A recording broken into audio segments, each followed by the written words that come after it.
Identify the group that does not follow the same pattern.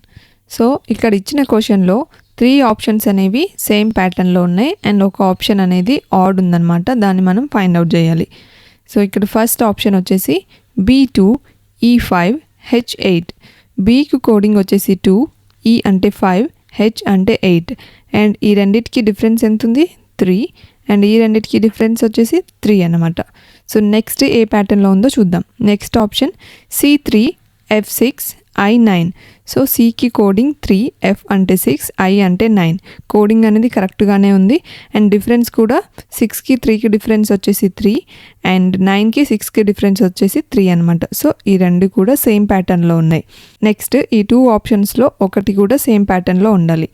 D అంటే coding వచ్చేసి 4, G అంటే 7, జే అంటే 10. So coding అనేది కరెక్ట్గానే ఉంది అండ్ డిఫరెన్స్ వచ్చేసి 7కి 4కి డిఫరెన్స్ 3 అండ్ 10కి 7కి డిఫరెన్స్ 3. సో ఇది కూడా సేమ్ ప్యాటర్న్లో ఉందన్నమాట. సో ఈ 3 వచ్చేసి మనకు సేమ్ ప్యాటర్న్లో ఉన్నాయి. And next last option D వచ్చేసి E5 H9 K13.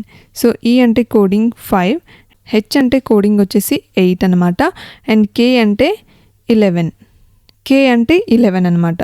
సో హెచ్కి ఇక్కడ 9 ఇచ్చారు, కేకి 13 ఇచ్చారు. ఆప్షన్ డి అనేది రాంగ్ అన్నమాట. సో ఈ కోడింగ్స్ అనేవి రాంగ్ కాబట్టి option D is the right answer.